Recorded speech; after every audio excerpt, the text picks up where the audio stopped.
I will just go ahead and present you just a brief introduction. Okay. So before that, I would like to welcome everyone for our monthly Metagenomics SI webinar organized by the African Society for Bioinformatics and Computational Biology. Our speaker for today is Ms. Islam Jaddaoui. She is a PhD student at the Laboratory of Human Pathologies at the Mohammed V Universities of Rabat, Morocco. She has been working on the microbiome and also cancer using bioinformatics tool. And her presentation today will be titled The Microbiome of the Built Environment. Islam, I will give you the word if you want to add something, and then you can go ahead and start your presentation. Thank you, Sophia. Well, hi, everyone. As Sophia said, I am Jaddaoui Islam, a Moroccan PhD student, and I'm working on the microbiome of the built environment. During this presentation, I will start as usual with an introduction in which I will define the microbiome of the built environment. Then I will mention the interactions that take place between the microbial communities, buildings, and the occupants. The relationship between building microbiome and human health is also going to be uncovered. Is also going to be uncovered. Then, moreover, I will describe metagenomics, one of the most advanced omic technologies used to date to analyze building microbiome. Finally, I will present some results obtained from previous studies conducted on this nascent field. The science has revealed that our planet is covered with bacteria, viruses, fungi, archaea, and microalgae that are collectively called microorganisms or microbes. The term microbiome refers to the collective genome of these microbes that live in a given environment. Different species like human, animal, and plants, and different environments such as soils, oceans, and buildings host various microbiomes. In my case, I chose to focus on building microbiome, or what is called the microbiome of the built environment. The built environment includes all the human-built structures, including our homes, workplaces, schools, and hospitals. As in any other ecosystem of the Earth, microorganisms have been found in all the parts of the built environment that have been studied. They exist in air, on surfaces, and in building materials, generally dispersed by humans, animals, and with the natural ventilation, they can also be transported from the outside. These microbial communities have been thought to cause or exacerbate and to prevent or mitigate human diseases. The potential effects of buildings on human health is the result of a complex and a continuous interaction between the microbial communities, buildings, and the occupants of these buildings. As we see in the figure here, factors associated with the human occupants like their physiology, their own microbiome, and their behavior like the frequency and the procedure of cleaning. And factors associated with buildings like the type of heating, cooling, and ventilation can affect the interaction between these three components. The transport mechanisms of microbes within buildings are air, water, and surfaces. I should report here that understanding the relationship between these three components that constantly interact with one another is fundamental in order to promote the health and well-being of occupants by implementing strategies for effective management of indoor environments. In this context, several studies have documented possible human health implications of the microbiome of buildings. We take as example the risk of allergy and asthma, which is correlated to the differences between the built environment.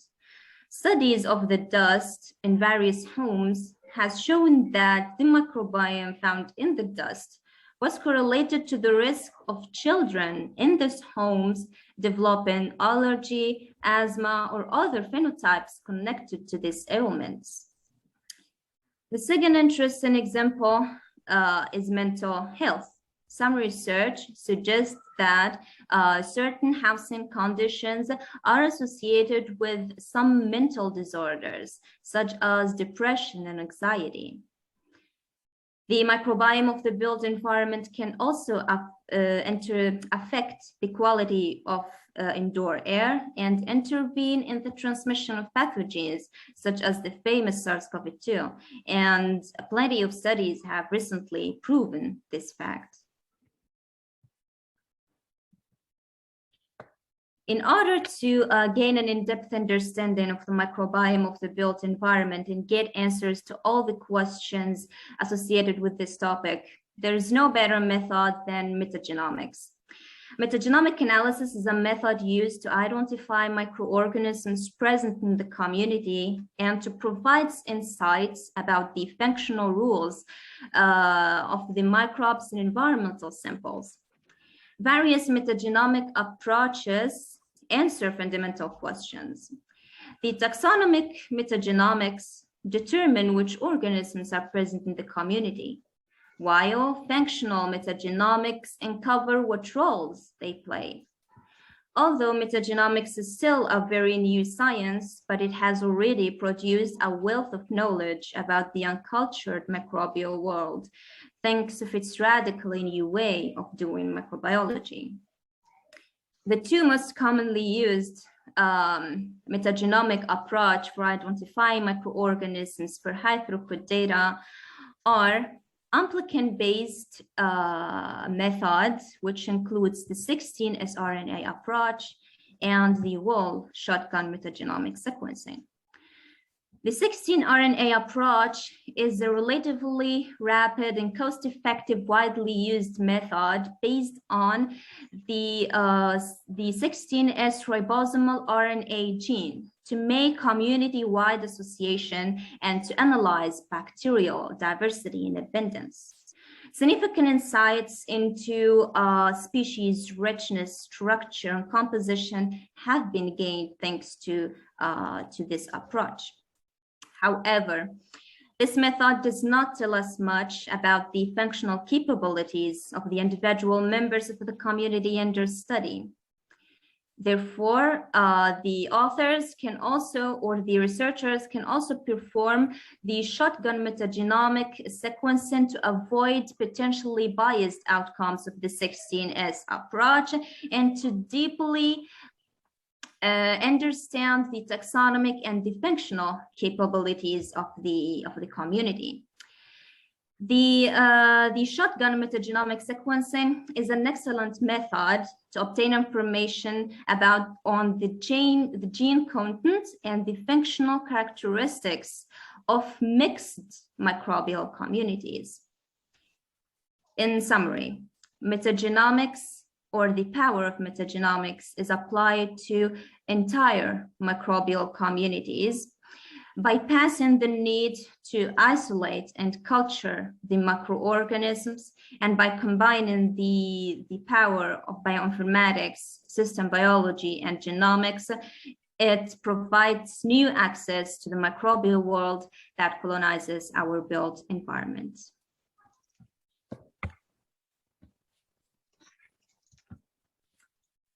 Now, I will try to cite some interesting results obtained from previous studies. In this research, for example, the authors used high-throughput sequencing of the bacterial 16S RNA to quantify the relationship between building architectural factors and airborne bacterial communities in a healthcare facility. They quantified the airborne bacterial community structure and composition and environmental factors in a patient room exposed to natural and mechanical ventilation. The phylogenetic diversity of the bacterial communities was lower indoors than outdoors, and the mechanically ventilated rooms contained less bacterial communities than did the window ventilated ones. Certain building attributes such as relative humidity, airflow rates, and temperature were correlated with the bacterial community's composition and structure. And the relative abundance of bacteria closely related to human pathogens was higher indoors than outdoors, and higher in rooms with low relative humidity and low airflow rates. This study highlights the relationship between building design and indoor bacterial diversity within buildings. By the same token, sequencing the 16 sRNA gene from office dust samples revealed that the bacterial communities were extremely diverse. Architectural factors such as the space type, building attributes, human use and movement, and especially the source of ventilation have large influence on the diversity and the composition of bacterial communities. Within the same as the previous study, the source of ventilation air had greater influence on the bacterial diversity. And as we see in the figure here, the rooms contained significantly different bacterial species depending on the source of ventilation. For example, Deinococcus were more abundant in mechanically ventilated rooms compared to window ventilated ones. The opposite pattern was observed for Methylobacterium that were more abundant in window ventilated rooms. So these results indicate that humans have a given impact on structuring the indoor microbiome, both directly through the effect of human occupancy and indirectly through the effects of architectural design. Generally speaking, the impact of architectural design decisions on structuring the indoor microbiome offers the possibility to use ecological knowledge to shape our buildings in a way that will select for an indoor microbiome that promotes our health and well-being. To study the effect of human occupancy, the indoor surface bacterial communities were characterized in two multifunctional university buildings with contrasting level of human occupancy, of which one was recently constructed, building M, with less human occupancy, and the other had been in full operation for 6 years, building T. The higher human occupancy in the older building was shown to result in greater bacterial diversity and abundance, and greater proportion of indoor surface bacterial communities contributed to human microbiome, especially skin and oral microbiome. Moreover, it was revealed that the effects of human-associated microbiota in the indoor surface bacterial communities was greater in spaces with higher occupancy than the areas with low human occupancy. So this results highlight the significance of human occupancy in shaping our built environment, microbiome. Similarly, to study the effect of human occupancy, the authors investigated the bacterial communities that reside in the vegetable compartment of the refrigerator and on the seat of the toilet. The bacterial or the household bacterial communities were compared with the human skin and gut microbiome. The skin and the gut microbiome data was selected because of the possibility of close contact with the surfaces of refrigerator and the toilet. The results show that the microbial communities from the surface of the refrigerator and the toilet shared more species with the skin microbiome than with the gut microbiome. And the proportion of microbial communities from the surface of the toilet shared more species with the skin microbiome than with the gut. So from here we can say that human skin could be a significant source of bacterial transmission by exposure or touch, even on the surface of the toilet. As I mentioned earlier, there is a potential relationship between building microbiome and human health. In this study, the authors evaluated a previously reported association between the residents in a moldy and damp dwelling and the risk of depression. The dampness and mold were found to be associated with depression. This figure is a graph of the association between dampness and mold and depression across 8 cities. Although the effects of mold were greater in Geneva and Bonn than the other cities, but the overall association appeared relatively homogeneous. The study underscores the importance of housing conditions as determinants of mental health and suggests that dampness and mold are linked to a moderately elevated risk of depression. Likewise, in this study of Sahakian et al., the employees from 2 elementary schools, E and B, with mold and damp problems, completed a standardized questionnaire. The employees from both schools suffer from lower respiratory symptoms as well as eye, nasal, sinus, and wheezing symptoms. The employees from school B had also headache, skin irritation, and asthma. The employees in sections of the school building characterized as having greater dampness contamination, had more frequent upper and lower respiratory symptoms and disorders than the employees in other building sections. So this results highlight that dampness and mold problems are also associated with many serious respiratory diseases. When we talk about the microbiome of the built environment and human health, we cannot disregard the transmission of the novel coronavirus, SARS-CoV-2, within buildings. In this study, the authors identified outbreaks involving 3 or more cases and reviewed the major characteristics of the indoor spaces in which the outbreaks were reported and the indoor environmental issues.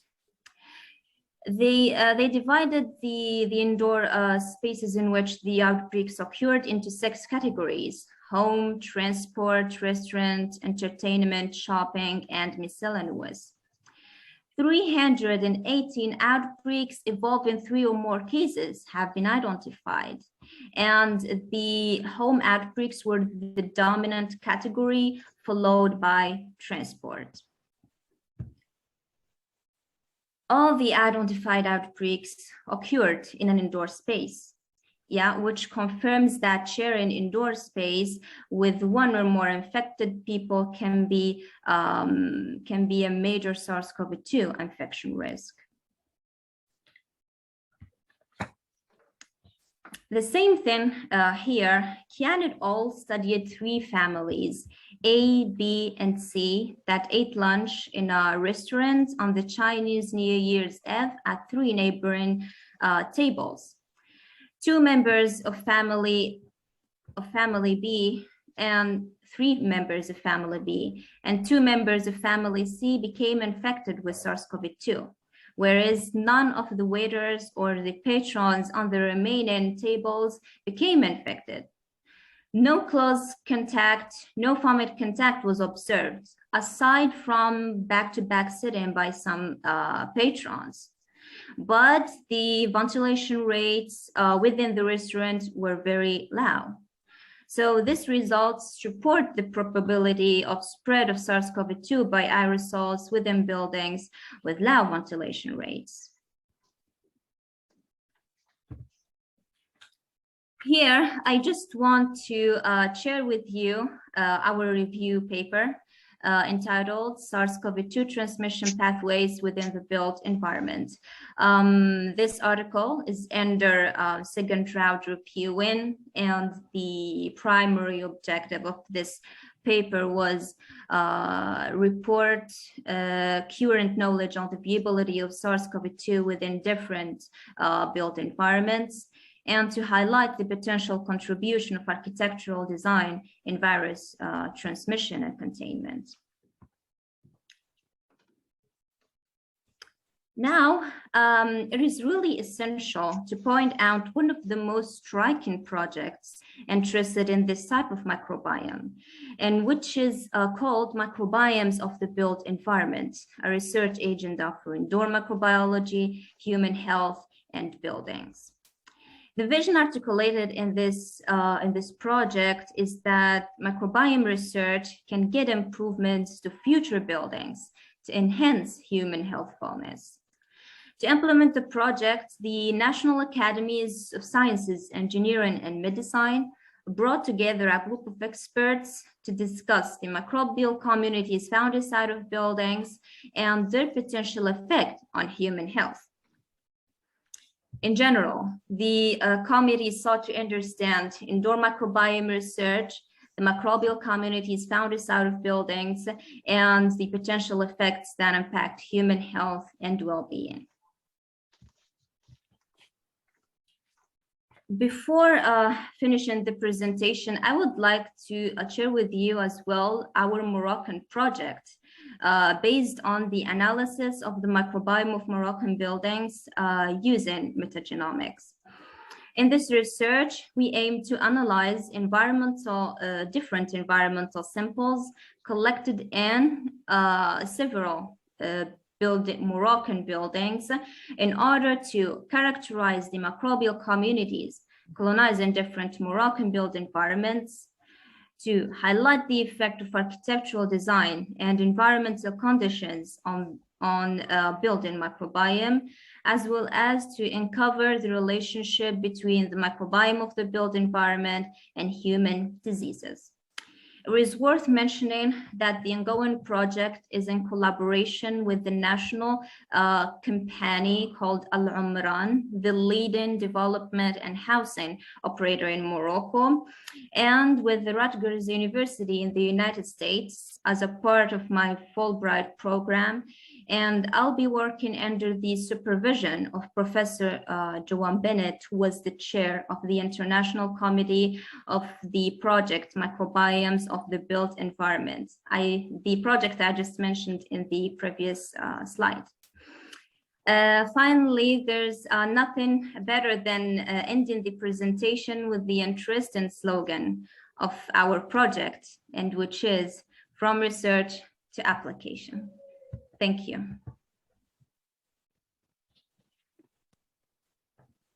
Thank you so much, Islam. That was such an interesting presentation.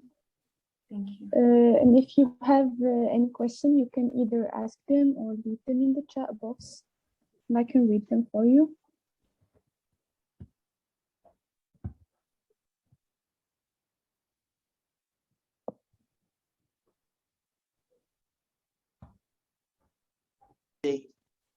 And I want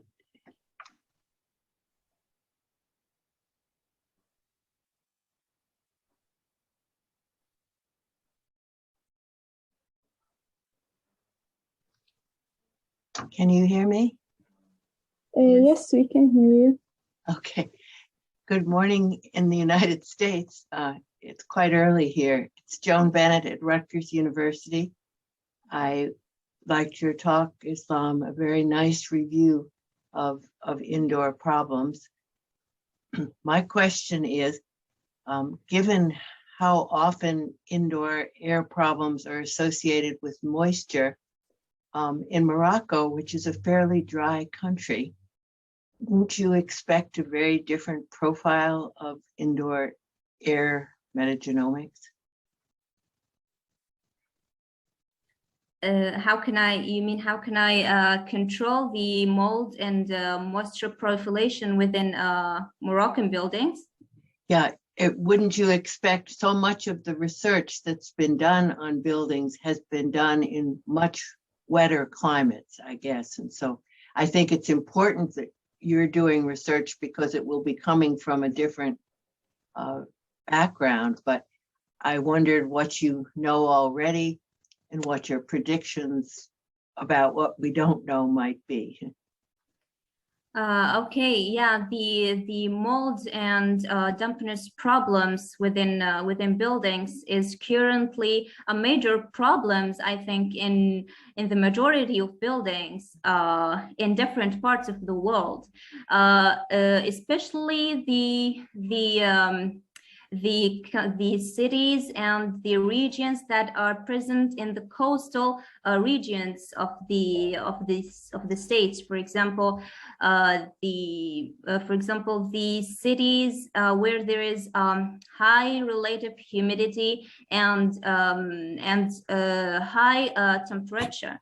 We know that the mold and dampness or moisture proliferation is highly associated with the indoor environmental conditions. So the aim of our project is to try to find the convenient and the adequate indoor environmental conditions and indoor architectural design components that may help us to minimize the omnipresence of harmful microorganisms indoors and to optimize and enhance the presence of good ones. So this is exactly the part that we are aiming to focus on, is the control of indoor factors to make our buildings as healthy as possible. It's true that here in Morocco, there is to my knowledge, there is no studies conducted in this nascent field to date, but yeah, I am very ambitious, and I hope that our project and the outcomes of our project will help the national companies to try to control this progressing problem that is evolving like every day. And as I mentioned in some studies, there is serious health problems that are associated with mold and dampness presence. When we talk about asthma and respiratory disorders, or even depression. So this is really dangerous. We should find solutions as soon as possible. So yeah, I'm hoping and wishing to find some interesting results in order to help the national and the international community to face this this problem that is around us, all of us. Thank you very much. Thank you. Thank you. We have another question in the chat box from Olaitan. He is asking, at what stage is the Moroccan Microbiome project right now? Yeah, actually, to date, we have started the sampling campaigns within different Moroccan buildings. We are trying to collect different type of environmental samples, air samples, water samples, dust, and surfaces. And after, we are aiming to send them for the sequencing. And during my Fulbright program at Rutgers University, and under the supervision of Professor Joan Bennett, I'll try to analyze bioinformatically the sequences obtained. But currently, as I said, we have just finished the sampling step. So I have a follow-up question. Thanks for answering that. So my follow-up question is, which experimental protocols are you planning to use rather for these samples you're obtaining? Are you doing 16S RNA approach, or whole genome sequencing or stuff like that? Yeah, we are aiming to perform a whole shotgun sequencing. We didn't yet start the DNA extraction and send our samples for sequencing, but our objective is to perform the whole shotgun sequencing, because we want to have an overview about the entire microbial communities, or the different microbial communities and different microbial species present in within homes. We don't want just to focus on bacterial species, but we want to widen our research. And of course, as I mentioned, the whole shotgun sequencing is way powerful than 16S. So for these reasons, we are aiming to perform the shotgun sequencing, not only to identify the microbial communities, but also to obtain an information and idea about their functional capabilities. Okay, good. So if you want to get the, I guess to get the functional capabilities, aren't you going to be doing like something like meta-transcriptomics for that, in order to know what functions these things are playing? Because at that level, you are looking at actual functional units like genes, and not just, the DNA, what's there, right? You want to determine what roles they're playing. Is that not transcriptomics at that level, like meta-transcriptomics? Actually, what? So my question is to know the functions of these microbes, right? Isn't that meta-transcriptomics? No, it's not. It's not metatranscriptomics, because metatranscriptomics is focused only on RNA sequences, and as we are studying, as I said, the whole community, so we are going to include also the DNA. So for this, we are calling it metagenomics. And to determine the functional capabilities and characteristics of these microbes, we are going to compare them or use bioinformatic tools and softwares and functional databases, such as KEGG, SEED, and BLAST. Okay, good. Yeah. Okay, I get that. So hopefully, maybe my final question is this. So in order to determine, you talked about you want to also determine the relationship between these environments, the microbiome in these environments, as well as the correlation to human diseases. Aren't you going to be obtaining data from actual individuals living around these places you're getting samples? And you also need information about what their health status. Are they willing to share that information? Because without that, you cannot make a decision on, or you cannot draw a conclusion rather on that correlation, unless you know what these people are going through, basically, right? Yes, of course. What we are going to do is to ask the occupants of the selected buildings to fill out and to complete questionnaires. Okay, and then these questionnaires are going to be a detailed questionnaires, and we are going to cite, for example, some respiratory disorders, and based on the answers of the occupants, we are going to carry out an epidemiological study and logistical regression analysis to determine if really, for example, dampness and mold are associated with some human diseases that the occupants suffer from. So I think that the main tool that we will use to obtain these results and to conclude the results is to use questionnaires and analyze the responses of the participants. Oh, okay.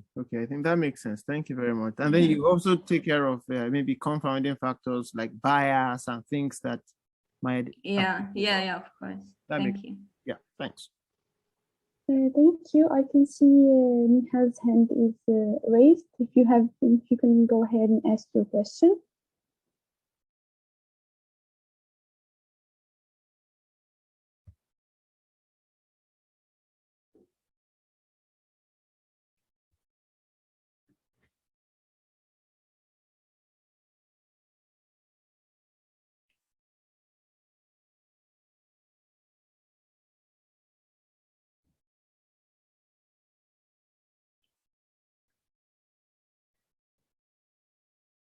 I think Nihal is raising hands, right? Yes, she is.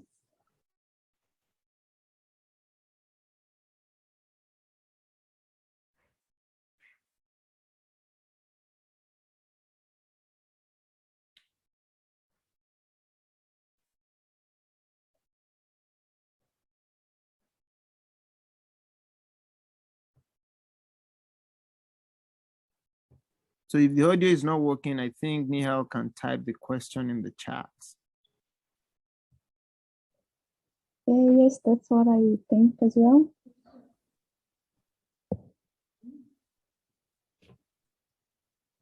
So while Nihal is taking care of our microphone, can I talk? Oh yes, please go ahead, Professor Hassan Ghazal. Okay, thank you very much, Sophia, for organizing this meeting, and thanks also to your supervisor, Al, for his keeping up to date us with this through these seminars of what's going on in the African in our African continent. And I am very thankful to Islam Al-Jaddaoui for her excellent presentation. She's still a beginner, but yet she make great advancement in her understanding of the topic. I am very thankful to Juan. So Juan, this is nice to have this meeting and can talk face to face. Thank you for coming, for attending. Hi, this is Rabat, if you remember. This is behind me, behind the scene. I don't know if you have been there, but this is the coffee, the Morse coffee in Rabat, very old, like few hundred years ago. But I'm not there. Huh? I'm at home. So thanks, Juan. I know it's very early in New York and actually in New Jersey, and it's not easy to wake up by a Sunday morning and attend the meeting. So this is we are very thankful. So to give actually I'm the PhD supervisor of Islam, and let me just remind the genesis of this work. Actually, it's by chance. I was at the NIH, actually at the NCBI, and when I was walking in the building, coming from the metro station and going up to NCBI, where I have my office during my summer visits, I crossed the conference space, and I saw this announcement, the microbiome of building. So I entered the room where you were there, but we did not met at the time. But I attended the big part of the meeting, and I was actually far from thinking that I will start such a project later. But things during my when I came back to Morocco, I met guys from the company, so called the company, you know, the building company in Morocco. They were trying they came to our university to actually advertise their products. Then the idea came out that I proposed, why we cannot do like what our American fellows are doing. It's study the microbiome and just we don't have to reinvent the wheel. We just have to follow up what was going on in United States very successfully, and give insight from this part of the ocean, which will give different insightful. That's your questions make very big sense. That surely I'm convinced we will find something different than what's going on in the United States because of the environment, because of the occupant, because of the lifestyle, because of many different reasons. And this will actually may be helpful for both for your project in the United States and for our understanding of our local building and microbiome. So I am very thankful to this incident, and I'm very thankful to you, Joan, Dr. Joan, for accepting to host Islam and for improving our knowledge of our local microbiome. And I'm convinced that Islam will be doing a very great job with such great person like you. I mean, we are proud to have you as a partners, and hope this project will go beyond Morocco and be inspiring for all Africans. And thank such meeting, which will be recorded and spread all over the continent, make other colleagues join us. So this is to talk about. And now, of course, the beginning was very tough because it comes at the time of the pandemics. We have to be confined, we have to be contained, we have to take care of our health, and it was not that easy for Islam to start the project. Yet we got the idea to analyze, to see how the environments, how the buildings actually can influence or impact the SARS-CoV transmission. And Islam did a very excellent work by looking at all what's going on in the literature and make a nice synthesis, finally almost accepted by a nice journal. So it's a good beginning, and thanks for bringing that Islam, because I think it will be a big part of your project. Now I just have to comment on the questions of your questions are really pertinent, and thank you for that. So for the meta-transcriptomics, yes, this is something that will be very interesting to look, because we would like to see the expression, not just at the gene level, because genes are there, but finally it's the expression that will make the difference. Yet it's not that easy. It's not easy because of not much technically, but in terms of priorities and in terms of funding. So if we will have enough funding, we will go meta-transcriptomic. But for the moment, our primary objective, which is enough, I think, for Islam, is to identify the taxons, the microbiome in terms of species and families and so on, to characterize this microbiome, which is unknown, which will be a new. Just this data will be enough to bring something new to our standards, because we are in Morocco and we don't have the same funding, we don't have the same facilities like in other advanced countries. So we will be very happy if we just identify the microbiome. And the second question, what kind of analysis we will be doing, either and you mentioned the WGS or 16S, and I think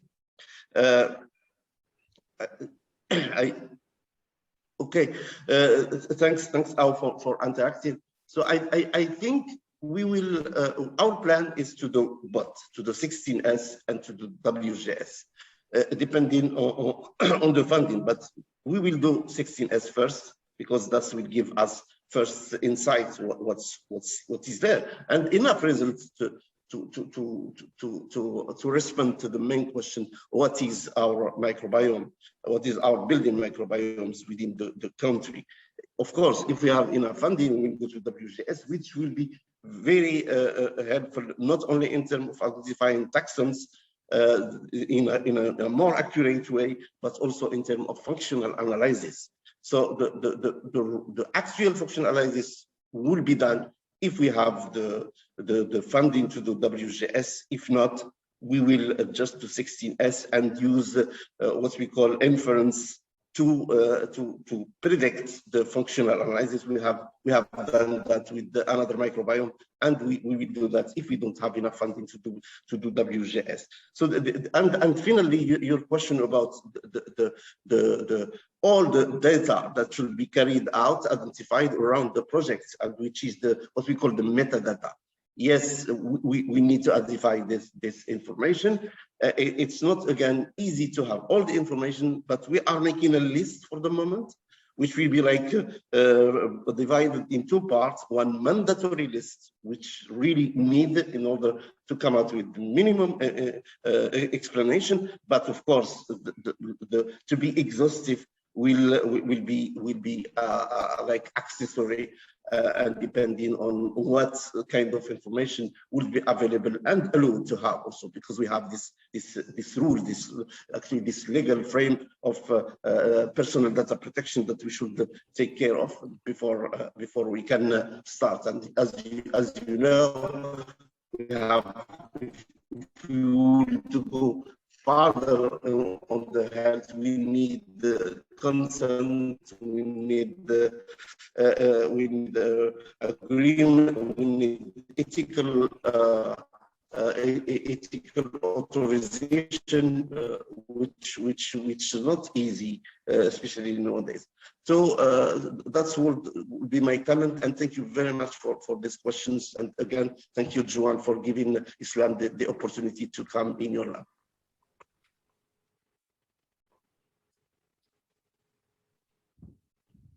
Thank you, Professor Ghazal.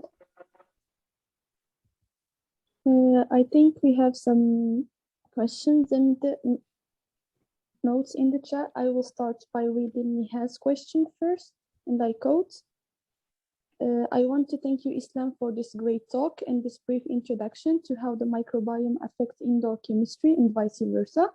My question is, as mentioned, Morocco is a dry country, but the weather and other variables still varies from one region to another. What are some of the criteria you will be using to select the sampling places? I think this question was answered indirectly by Professor Ghazal, but Islam, if you have any other things to add, please go ahead. Yes, during when we select the buildings, we try to select buildings from different regions of Morocco with different climate characteristics. For example, the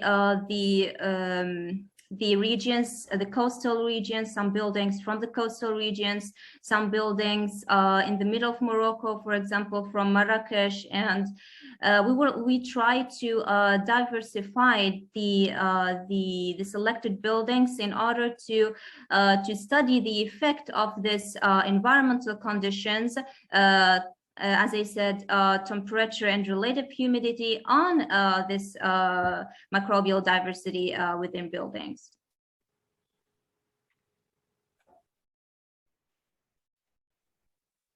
Thank you, Islam. If you have any other questions, you can take.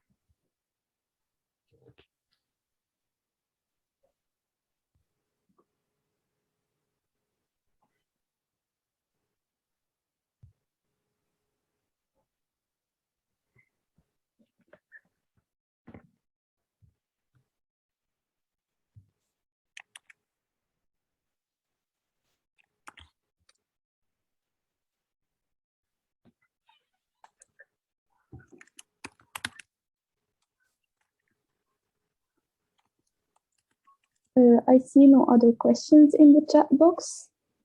So I think we can conclude our meeting here for today.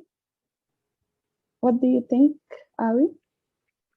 Yeah, thanks. I really appreciate what Islam has presented, and thank you also, Sophia, for organizing this webinar.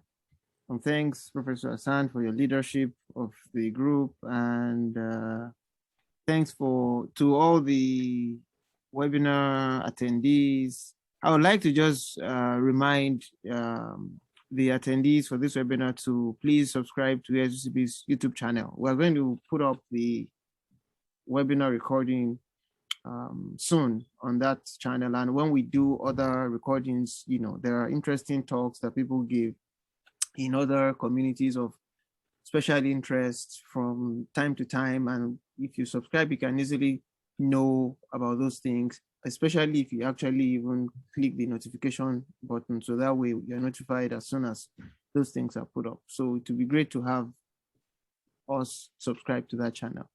And that's pretty much what I want to say. Thank you to everybody for attending this webinar.